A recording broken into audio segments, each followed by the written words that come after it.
This election, I think, is going to decide the fate of America, and along with the fate of America, the fate of Western civilization. Constitution to be upheld. You know what? I'm being told at times that these are like right-wing values. I'm like, are you insane? There's literally the fundamental values that made America what it is today. And anyone who's against those things is fundamentally anti-American. What the hell is going on? You know? It's like, yeah. We got to do everything possible to protect the Constitution. The future of America and the future of civilization is at stake. What was seen blazing across the United States last night just so happened to be seen in 4 different states. There are hundreds of residents in the DC area alone that heard and saw the same exact thing that I saw last night, but yet no local police departments have anything to say about it. And apparently whatever crashed just so happened to crash specifically around Annapolis. Apparently, rumor has it that parts of a satellite were falling across the sky overnight. I don't know how much I should believe that, especially considering how I feel about satellites and space in itself. But see, here's the thing, right? Now I'm starting to get DMs from people that are saying that there's multiple crash sites. I drove all over Washington, D.C. today just to try to find the area which I thought it might have landed at. And apparently, there were a lot of them seen overnight. And when I say a lot of them, I mean like 20 of them. I mean, I've had thousands of DMs today telling me about their own experiences of seeing these things blaze through the sky. Now, I don't know how many people are lying because, you know, you would think at least 1 or 2 people would have some type of video, right? But every single one of these reports are ranging from 8 p.m. the night before to 4 a.m. the morning after. So that makes me believe that there were numerous objects that fell out of the sky, which would make sense. I tagged a specific guy below because apparently he's the only one on TikTok that just so happens to have a video. Now, it's not really a video, you could just see the streak going across the sky, but that's exactly what I saw, but the object coming across the sky, leaving a streak. But there's also one that's from a woman's Ring doorbell, right? That happened at 3:20 a.m., right? And she lives in the Washington, D.C. area as well, which is exactly when I just so happened to see that object blazing across the sky. And there's another video with a guy that lives in Raleigh, North Carolina, and it has him talking about how he saw the object blazing across the sky, but that was around 3 a.m. And then I have a ton of people in Ohio that are saying that they saw the object blaze across the sky around midnight to 2 a.m. So I really don't know what to believe. My mind's in a spiral. I've done all the investigative work I could possibly do today. Who knows? What I do know, though, is that the people would probably be the last to know. I just know what I definitely saw, and that was one of the biggest objects I've ever seen falling from the sky. Have you guys ever heard of Rock City? It's, I've heard of a little bit about it, but it's way bigger than what I actually saw. Check it out. Hey, I'm delivering here into these caves. Look what the sign says. 5 million square feet available. Is I'm dreaming? 5 million square feet under here? Hey, I'm in the cave, man. I'm actually delivering pizza crust. I'm actually delivering pizza crust, weighs only 15,000 pounds, light as hell. I'm about 40 miles from the house.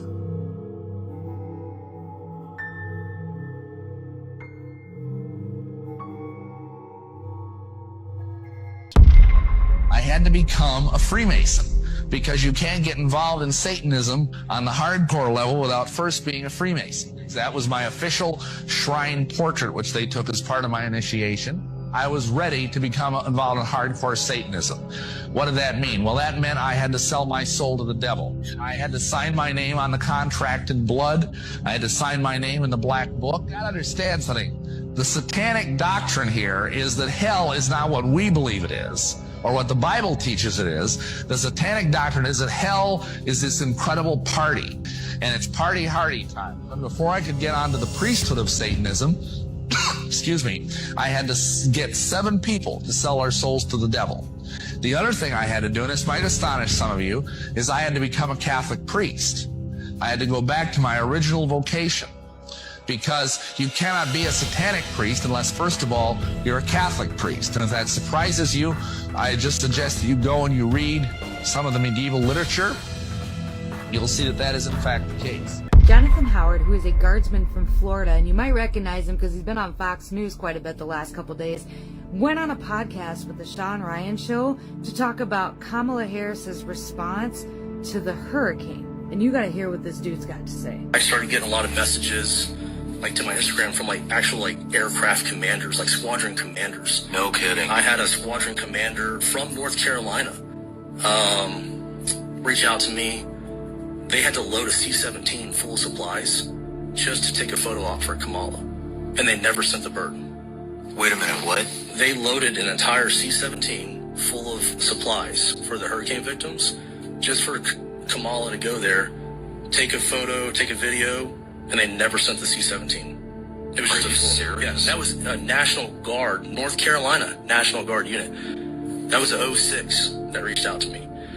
And then I had another. He reached out to you to tell you that they did a photo op, and with the intention of never sending. Never sending. It was just a photo op. Now, I haven't listened to this entire interview yet. I'm a big Sean Ryan fan, so I'll probably listen to it tomorrow, because apparently this guy goes into really deep about how the administration had responded to the hurricane and the needs of the citizens in North Carolina. I made a video earlier today that didn't go anywhere on TikTok, and so it's on X. You can go grab it there. The link is in my bio. Talking about how it's really hard to know who's telling the truth and who's not anymore. Because we used to get our news from the news, right? Your MSNBCs, your Fox, everybody. Now it's so hard to decipher who is telling the truth and who is not telling the truth and who is putting a spin on things. What happened with North Carolina and Georgia and Florida, it's kind of like the epitome of that. My heart tells me to believe the people on the ground, to believe the tweets, to believe the TikToks and the videos from the people in their demolished home. My head tells me about FEMA and the Red Cross and how,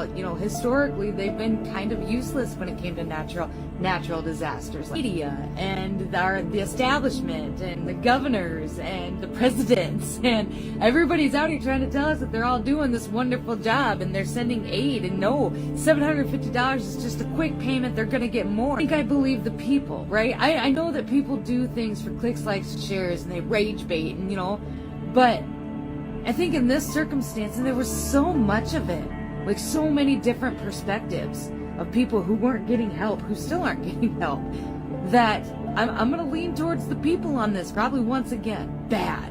Like, this is bad. This should be a campaign ender for Kamala Harris. Scandal of the season, but really nobody's talking about it yet. And so it's kind of, it's up to you guys, it's up to us to kind of get it to trend. The Hodgkins twins are sharing it. Like, this should be a campaign ending thing for Kamala Harris. I guess we'll see what happens, but god dang. First thing we see here is an array of cameras that listen to you and watch you. These are the facial recognition systems. Now, cities are starting to be set up where they have points of entry for regions within cities. And you have to use your iPhone device to beep your way in.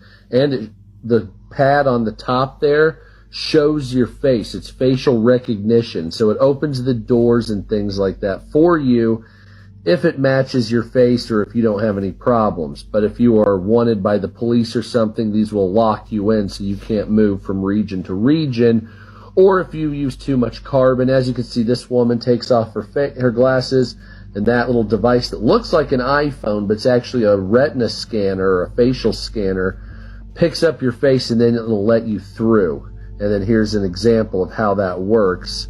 You're at the gate here, it scanned his face, and then there you go, it opens the gate. Now, within the cities, they are blocked off by region, and these fences right here separate those areas. There's police, as you can see in front, that monitor and guard these areas between points. So if I'm over here where this guy is, like region 1, region 2 is over here, right? But I have to go through a checkpoint. Now, of course, the police officers have these glasses that are facial recognition glasses. So it'll read license plates, and when you see somebody right here, it'll recognize the face and pull up their information. And so a cop can just sit there and look at a population and determine if they're good, bad, have warrants against the government, blah, blah, blah, blah, blah, just like this officer's doing. Now, of course, this is where a camera can identify you by your gait or by the way you walk.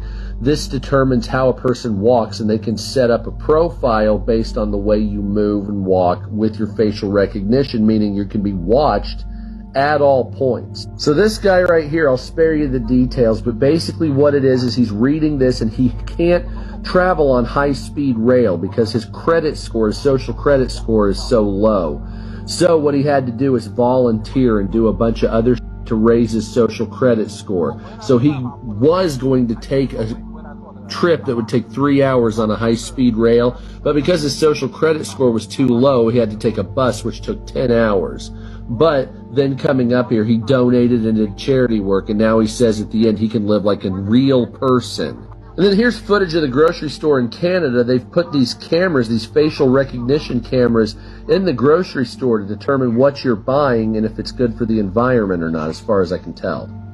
I think we should stop trying to manipulate the weather. I would say so. Did you hear what scientists are doing in Canada? What? A team of scientists from the UK are currently trying to figure out how to refreeze the ocean because they're saying that all the ice in the Arctic will melt away in 10 to 20 years, which will cause global flooding. Flooding. The weather will just be crazy. Crazy storms, crazy cold winters. But they're like, oh, it's not geoengineering or weather manipulation. It's called geomimicry. So it's like we're just creating something that nature has already created before. Got it. It's like, I would call that manipulation. Yeah.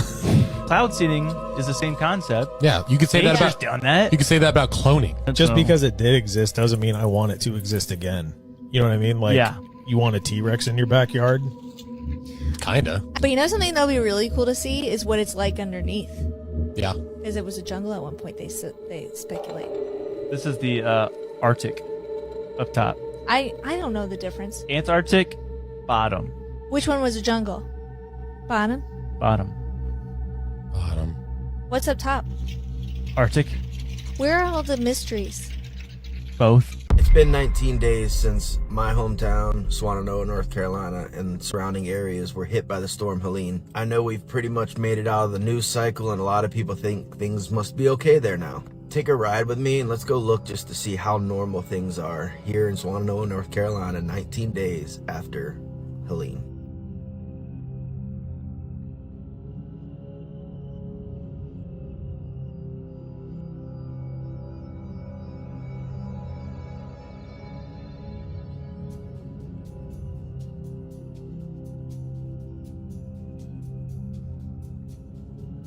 Breaking news, everyone. We just found out how to build a pyramid. Turns out the pyramid deniers were right this entire time, and it is possible to build pyramids today. Let me show you how it's done. First, we obviously gotta prep our stone blocks using high-powered 20th century machinery. Let's load it up in this truck right here. Oh, well, that didn't really work. Let's try again over here. Oh, whoops. You weren't supposed to see that. This modern crane right here should do the trick. Yeah, maybe not. Turns out even modern technology struggles to lift these megalithic stones, and the ones we saw here weren't even more than like 20 tons. Here we have an industrial grade crane barely lifting a 30-ton rock just a few feet off the ground. Yet the ceiling stones of the King's Chamber and the Great Pyramid of Giza were around 80 tons each, lifted over 50 meters off the ground over 4,000 years ago, all with allegedly more primitive technology. Not sure how they did that. Obviously, it's totally possible to lift these stones with modern technology. It's just not always easy. And again, we're talking modern technology made in the past 100 years. The fact that we're even questioning the technological possibility of building stone block pyramids with the advanced cranes and trucks of today is impressive on its own. And we haven't done it yet, so we don't even have hard proof that we actually can. Oh wait, yeah, I forgot, we did build one. Actually, we built a lot. And of course we did. Pyramid-shaped structures are very possible to build using modern materials and methods such as pouring concrete or putting together intentionally manufactured smaller pieces of glass and metal in order to form bigger parts, which we piece together and is how impressive feats of architecture like the Burj Khalifa are possible. But it's when you use singular stone blocks weighing up to 80 tons from hundreds of kilometers away, even smaller 2-ton blocks of sheer raw stone using no machinery, is when things get questionable and the process even becomes more impressive than the end result. Here's a 1-ton block of stone versus a truck.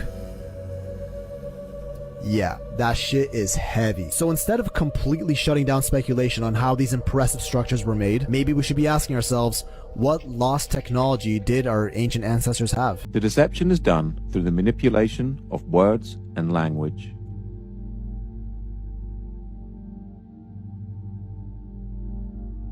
But that to me is legalese. It's just jargon that no one really understands, and because no one really understands it, no one ever questions it. We basically have a discussion that everybody is taught incorrect, but because everybody's taught incorrect, they believe it's correct.